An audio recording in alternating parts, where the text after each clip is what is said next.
هەمیشە کورتسات پاڵپشتی هونەرمەندان بووە، بە تایبەتیش هونەرمەندانی هەر چوار پارچی کوردستان هەمیشە لە کەناڵی کورتسات و لە ناو دەستگای میدیای کورتسادا هەمیشە بەرنامەکانیان یاخود پرۆگرام و بەرهەمە نوێیەکانیان لە کەناڵە جوانەکەی شاشی کورتساتەوە دەرکەوتون و زۆرێک بەداخەوە لەو هونەرمەندانەی کە لەم ساڵدا کۆچیان دوایی کرد بەداخەوە بەشێک بوون لەو هونەرمەندانەی کە هەمیشە و هەردەم خزمەتێکی گەورەیان بە هونەری کوردی کردووە و لە بوارەکەی خۆیاندا خزمەتی گەورەیان کردووە.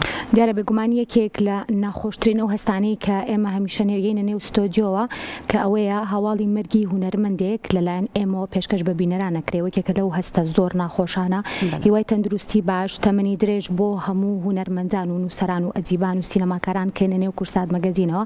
بێگومان کورسات مەگەزین دەرگایەکە یاخود بڵێم ماڵێکە بۆ بەشێک لە تەواوی هونەرمەندان و نووسەران و ئەدیبان کە ئێمە لێرەوە بتوانین بەشێکی زۆر لە کار و چالاکیەکانیان بۆی ئەز و خۆشەویست بخەینە ڕووە لەگەڵەوە گفتوگویان لەگەڵکەین لەگەڵەوە شابینین کە زۆر جار هەیە ئێمە لەڕێی پرۆگرامەکەەوە باس لە مەرگی بەشێک لەم کەسایەتیاناکەین و دواتریژە بێتە هەواڵ و ئەبێتە هەواڵێکی ناخۆش بۆ تەواوی خەڵکی کوردستان. لەگەڵەوەی هاوکارانم راپۆرتێکیان ئامادە کردووە بەشێک لەو هونەرمەندانی بەداخەوە کە لە ساڵی 2024 با بڵێن ئامادەیان کردووە خۆ بڵێم کاریان لەسەر کردو بۆی کە ئێمە ئاشنابین بە بەشێک لەو هونەرمەندانی کە لە ساڵی 2024 بەجانهێشتوین. لەگەڵ هاوکارم کوردستانە پێکەوە بینەرە بین و گەڕێنەوە فەرموو.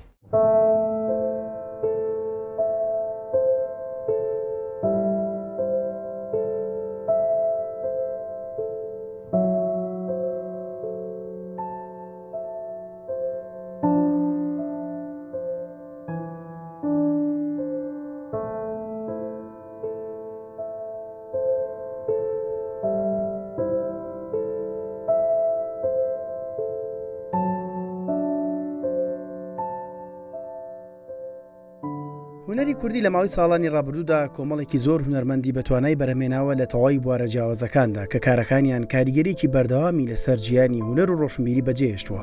بەداخەوە لە ساڵی 2024دا چەند هونەرمەندێکی بەتوانە و خۆشەویست لەنێو کۆمەڵگادا کۆچی دواییان کرد و لە دوای خۆیان خەرمانێک لە کار و بەرهەمی تایبەتیان بەجێهێشت. هەر بۆیە دەکرێت ساڵی 2024 بە ساڵێکی شوم بۆ هونەری کوردی و هونەردۆستان ناو ببرێت.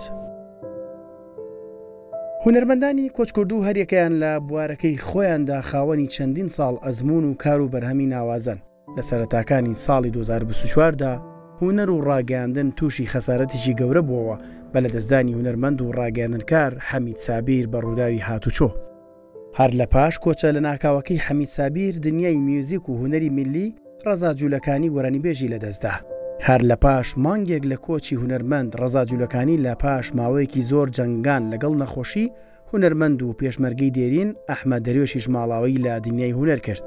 کەلێنی لە دەستدانی ئەو دوو هونەرمەندە بەس نەبوو بۆ هونەری میلی. لە دەستدانی گۆرانیبێژی ناوداری ڕۆژهەڵات و باشووری کوردستان ئیبراهیم قادریش کەلێنێکی تری گەورەی خستە نێوباری هونەری میلیەوە. دنیای میوزیکی کوردیش بێبەش نەبوو لەم هەواڵە ناخۆشانەوە. هەر لەم ساڵەدا سێ میوزیکژەنی بە ئەزمون و خەمخۆری میوزیکی کوردی ئەوانیش ئیبراهیم نەقدیان و توانا فەرەج و کریڤان سالار ماڵاوەییان کرد. هونەرمەندان و خەڵکی کوردستانیش دڵگران بوون بە لە دەستدانی ئەم میوزیکژانە بە توانایانی کورد.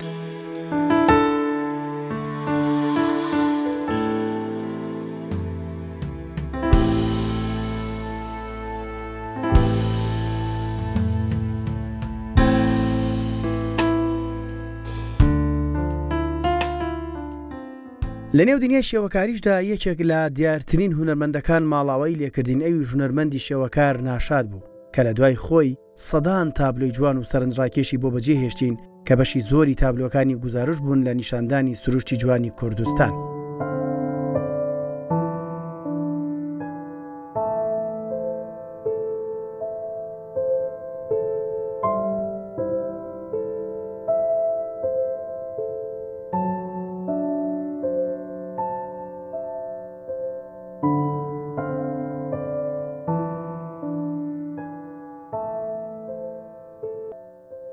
خەسارەتی گەورەی شانۆ و درامای کوردیش لەم ساڵەدا بوو بە لە دەستدانی چەند هونەرمەندی بەتوانە هەریەکە لە هونەرمەندان سەلاح شێخ محەممەدی لە ڕۆژهەڵات و بەرزانی قاڵی غەڵوز و زاهیر عەبدوڵڵا و نیشتیمان سعدی لە باشووری نیشتیمان. کۆستێکی تری گەورە بوون بۆ هونەری کوردی بەتایبەت هونەرمەندان بەرزانی قاڵی غەڵوز و زاهیر عەبدوڵڵا کە لە ڕێگەی کارە جوانەکانیانەوە بەتایبەت بەرنامە جێگی خۆیان لە دڵی خەڵکی کوردستاندا کردبوو. ئەمانە چەند هونەرمەندێک بوون لەو هونەرمەندە کوردانەی کە جێگەی نەسەویان لەسەر دنیای هونەر و فەرهەنگی کوردی بەجێهێشت. کارەکانیان بۆتە بەشێک لە میراتی دەوڵەمەند و زیندوی کەلتوری گەلی کورد. هەرچەندە ڕەنگە نەمابن، بەڵام میراتەکەیان لە ڕێگەی هونەرەکەیانەوە دەژی و دڵنیایی دەدەن لەوەی دەنگ و ڕەنگ و هونەرەکەیان هەرگیز لەبیر ناکرێت.